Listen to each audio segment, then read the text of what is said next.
I was stopped at the door when I arrived at my parents' anniversary dinner. Branded a complete stranger, so I sent a box of truth, and what happened after no one dared imagine. I wasn't planning to go anywhere that night, just me, my couch, and a cheap bottle of red I picked up on the way home from a 12-hour shift. Shoes still on, jacket still zipped, I was that kind of tired. Then I opened Instagram. Top of my feed, my mom smiling wide, glass raised. Caption, surprise anniversary dinner for the best husband and father. Next photo, my dad laughing surrounded by candles, cake, and linen napkins. Third, my sister in a dress I paid for last Christmas, arm in arm with her fiancé, toasting the happy couple. Fourth, a long table, 15 seats, everyone I knew except me. I scrolled again, slower this time, like maybe I missed something. A tag, a mention, a text. Nothing. I sat there blinking, bottle unopened in my hand. Then I did something stupid. I got dressed, pressed my one decent shirt, found the watch my mom gave me years ago, grabbed a card I'd picked up weeks earlier, blank inside, still sealed, and I drove. The restaurant was 22 minutes away. Every light felt like an omen.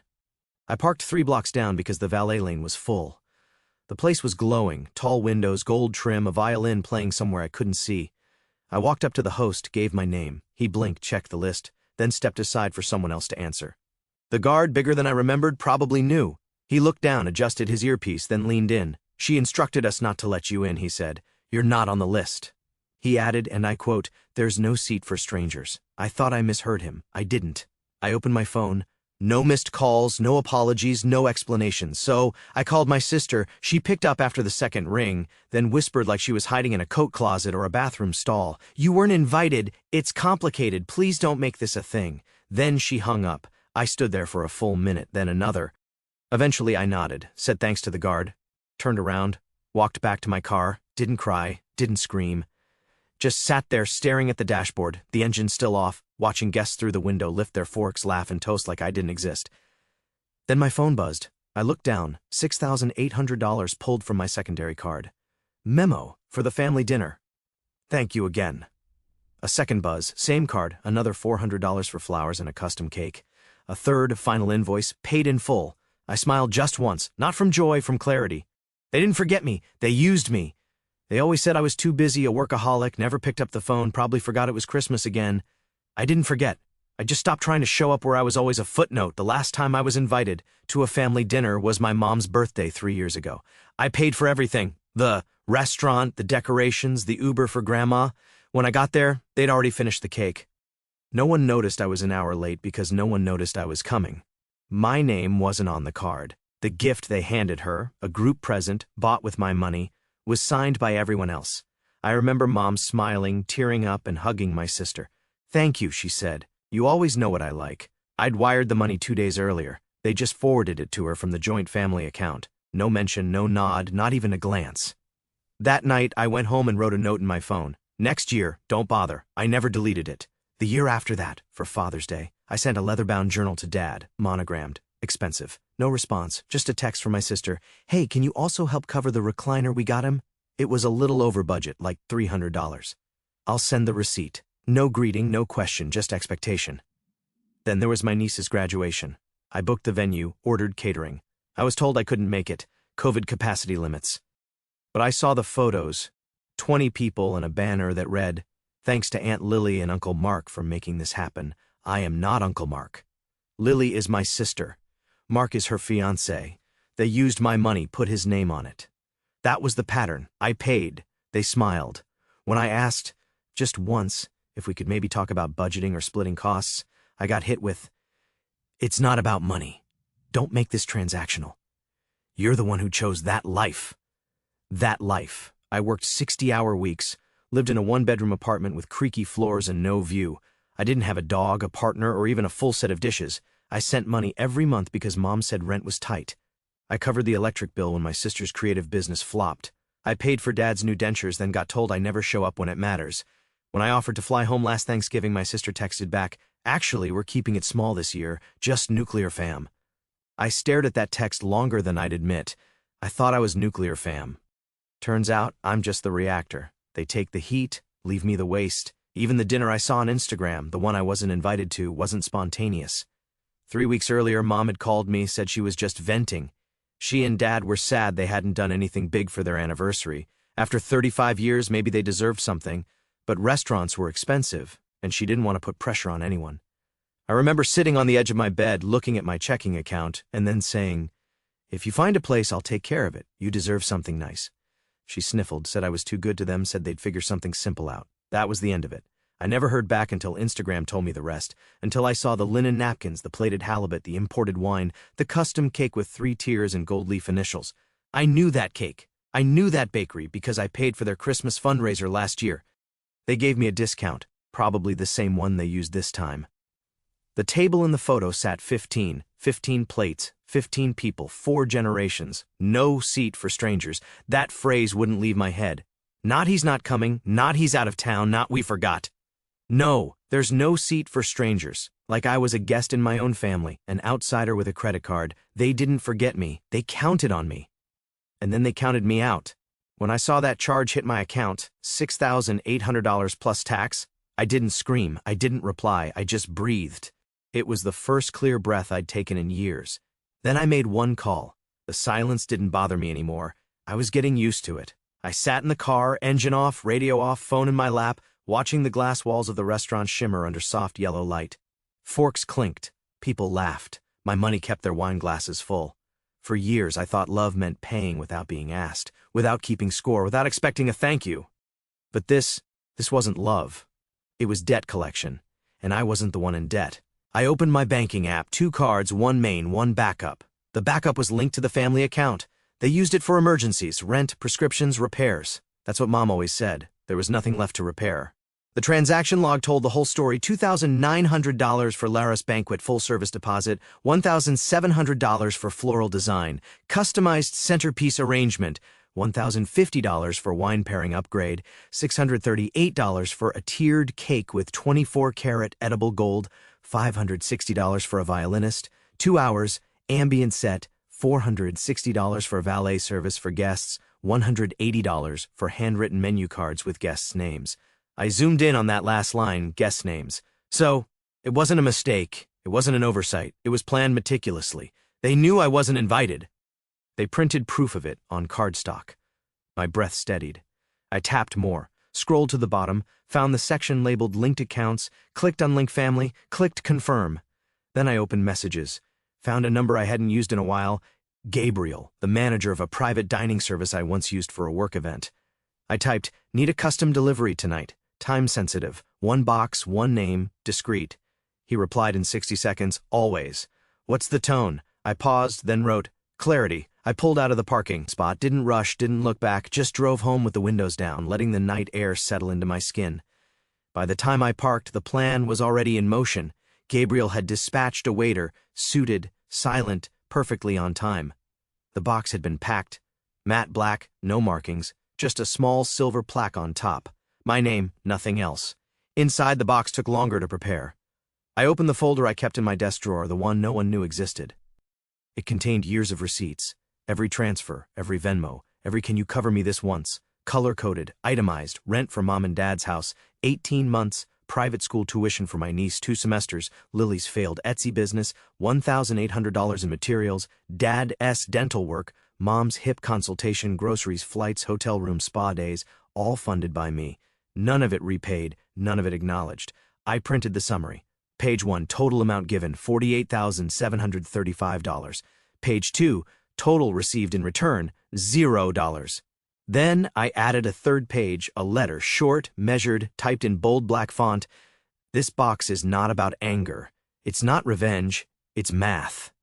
For years, I paid for love I never received. I gave because I believed I belonged. This dinner showed me otherwise. From this moment on, I am no longer your silent sponsor. I am no longer the backup plan. I am no longer available for quiet use. I signed it. No name, just my initial. I folded all 3 pages, placed them inside the box along with a single photograph from 10 years ago, my parents' 25th anniversary, the last one I was allowed to attend. I had organized it myself, backyard lanterns, folding chairs, catering from a friend. My sister gave a speech, my dad cried. Mom hugged me and said, "You'll make a great husband one day." That photo showed her mid-hug, arms around me, glass in hand. She was smiling.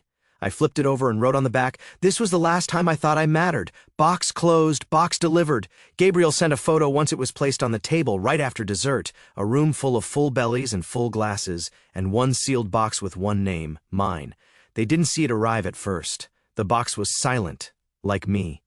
One waiter stepped forward during dessert, no tray, no plates, just one matte black package with a small silver plaque on top. 4 words, my full name. Gabriel sent me a photo as he backed away. My father had just set down his fork. My mother was mid-laugh, holding her wine glass with 2 fingers like she always did when she was proud of something. She was proud tonight. Why wouldn't she be? Everything was perfect. The music, the table, the people, the flowers, all paid for by the son who wasn't there, the one she'd labeled a stranger. The waiter placed the box carefully between the wine bottle and the centerpiece, then gave a small bow and left. Silence followed. No one reached for it right away. They stared. My sister was the first to move. She leaned in, reading the plaque. Her expression changed, like someone had just turned down the lights. "What is it?" her fiancé asked. She didn't answer. Instead, she looked at Mom, then Dad, then finally lifted the lid. It didn't snap open, no fanfare, just 3 pages and 1 photograph resting inside. 3 sheets of paper, 1 truth. They unfolded the top sheet. Page 1. A ledger, itemized, dated, color-coded every transaction I had covered for the last 7 years. The vacations, the car repairs, the orthodontist, bill, the deposit for the piano they gifted to my cousin's daughter, all of it to the cent. Dad blinked, reached for his glasses. The second page, a single number, total given, $48,735. Total returned, $0. Silence. Even the violinist stopped playing. Page 3, the letter. Mom read it aloud. Her voice cracked on the second line. "This box is not about anger. It's not revenge, it's math.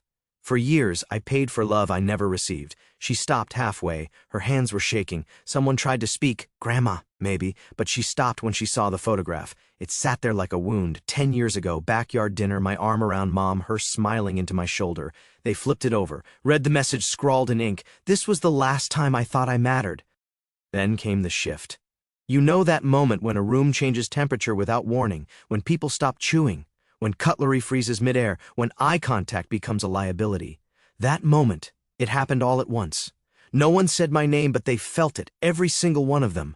Not just Mom and Dad, my sister, her fiancé, my aunt who once texted me, "You are the only dependable one in this family." My uncle who borrowed $1,000 for a medical emergency that turned out to be a flat-screen TV. My cousin who moved into my old apartment rent-free and never said thank you. They were all there, all full, all guilty. I didn't need to be in that room. I was everywhere in it. In the napkins, in the imported wine, in the gold flakes on the cake. They had eaten my presence and toasted to my absence. And now they were choking on the bill. Mom set down the paper. She tried to pass it to Dad. He refused to take it. Instead, he stood, looked at the box, then down at the photo. He didn't speak, didn't sit, didn't blink. My sister whispered something under her breath. No one heard it. No one responded because there was nothing to say. Not when you realized the quiet one was watching, calculating, documenting, and waiting. Not for applause, not for guilt, but for the exact moment they'd finally see themselves clearly. And they did. That night, nobody finished dessert. Nobody toasted again. Nobody opened their mouths. Because the only thing that got served after that box was silence. I didn't check my phone that night, not once.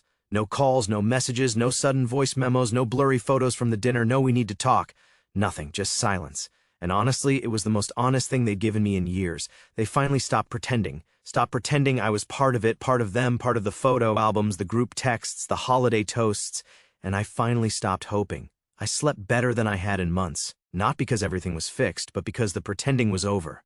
The next morning, sunlight cut across my floor at exactly 6:42 a.m. I didn't draw the curtains. I wanted to feel it, that warmth, that clarity, that confirmation I was still here, still standing. I made coffee, the good kind, sat by the window in my threadbare hoodie, and watched a city that owed me nothing breathe.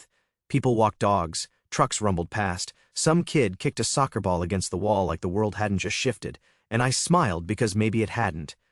Maybe it was just me. I opened my inbox.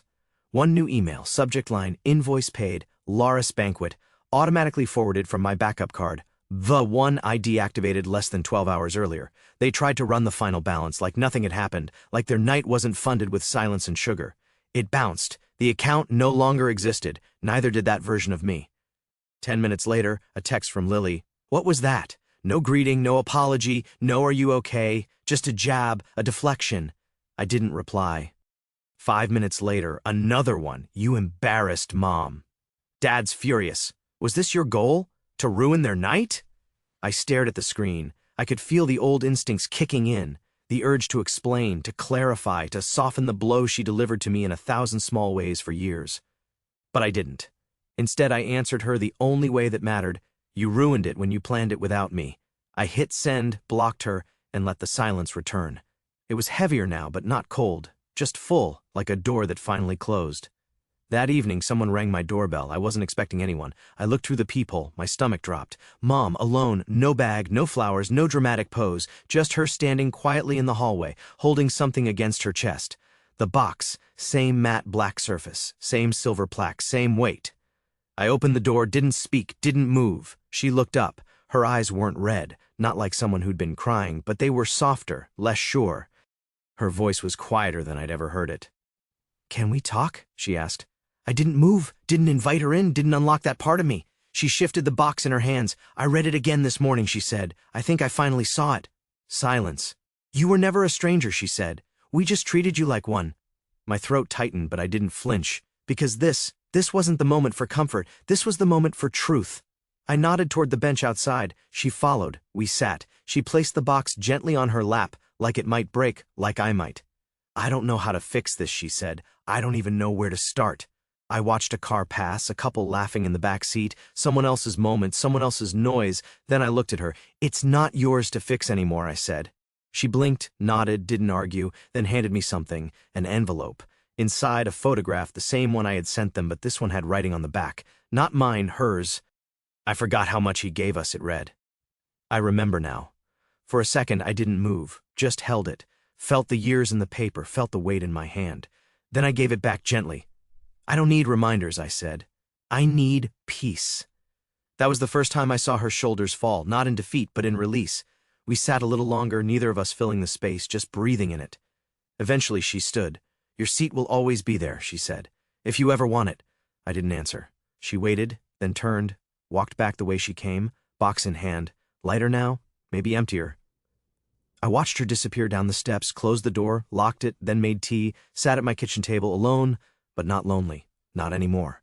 I looked around my quiet apartment, books on the shelf, shoes by the door, keys in the bowl, everything where I left it, everything I built, paid for, earned, and whispered to no one. I brought my own chair. It's been a year. No calls on my birthday, no card in the mail, no we've been thinking about you, no awkward forwarded memes from Aunt June. And for the first time in decades, I didn't wait for any of it. I woke up, went for a run, grabbed coffee from the place around the corner where they know my name and my order, and spent the day hiking alone through the hills outside the city. Silence wasn't a punishment anymore. It was a gift I gave myself. The dinner remains etched in my memory, not as a participant, but through the aftermath that followed like ripples in still water. 72 hours passed before Dad's response arrived in my mailbox, a single check, crisp and formal, bearing the exact figure I had meticulously documented in my ledger, $48,735. The amount was precise down to the last cent, as if he had traced each line of my calculations with his finger. There was no accompanying letter, no scrawled explanation across the memo line, no acknowledgement of wrongdoing, simply cold mathematics translated into negotiable currency. I held that check for a long moment, feeling its weight, understanding its meaning. It wasn't an apology, it was evidence of guilt transformed into monetary form. I made a conscious choice then, neither to deposit it nor destroy it in a moment of righteous anger. Instead, I walked to my kitchen and pinned it to the refrigerator door with a small magnet, positioning it where I would see it every morning with my coffee, not as a trophy of vindication, but as tangible proof that my words had penetrated their carefully constructed denial, proof that the numbers I had laid bare could not be forgotten or explained away. Winter melted into February when Lily's digital olive branch appeared in my notifications. She had unblocked me, a small technological gesture that carried more weight than she probably realized. Her message contained a single photograph, her wedding invitation, elegant script on cream-colored cardstock. The details had been completely reimagined, she explained in her accompanying text. New date circled in gold ink, Different venue with better lighting, even a revised guest list that presumably included names that hadn't appeared on previous iterations. "Thought you might want to come this time," she wrote, the words carrying an undertone of assumed magnanimity, as if she were extending charity rather than addressing her own oversight. Notably absent were the words that might have mattered. No acknowledgement of error. No, "I'm sorry. No, you were right to call us out." Just a photograph and an expectation wrapped in casual assumption. My response was deliberate in its absence. I read her message, studied the invitation's ornate borders, then closed the app without typing a single character. That silence carried more weight than any carefully crafted reply could have managed. It was a complete sentence in itself, a period at the end of a conversation that had dragged on too long. Months later, through the inevitable network of mutual acquaintances, I learned the rest of the story. 3 members of their extended family had apparently spoken up in the group chat, defending my position with words I never heard but whose impact rippled outward. Lily's solution was swift and telling. She uninvited them entirely, claiming they were creating unnecessary division within the family dynamic. The translation was clear to anyone paying attention. They had made her confront something uncomfortable, made her feel the sharp edge of accountability, and that sensation was apparently too much to bear. Gabriel told me Mom still brings up the box sometimes, never in detail, just calls it that moment, like it's a ghost in the hallway. Apparently, she keeps it on the top shelf in her closet, next to the photos she used to hang in the living room. That part? Yeah, it stung, but not as much as it used to. Because here's the thing, I didn't vanish. I didn't explode. I unsubscribed from the emotional subscription service.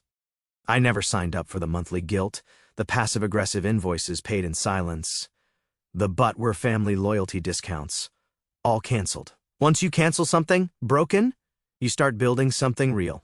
I started hosting Friday dinners. Just 6 people, friends, neighbors, a coworker who once called me the quiet one who actually listens. We don't wear fancy clothes. We don't assign seats. We pass bread with our hands and laugh too loud and sometimes forget the wine in the freezer. But every week someone brings something, a pie, a playlist, a story. No one shows up empty. No one shows up just to take. Last night we were cleaning up after dessert when I noticed something strange, an extra chair, one more than I'd put out. I almost moved it. Then I smiled and left it.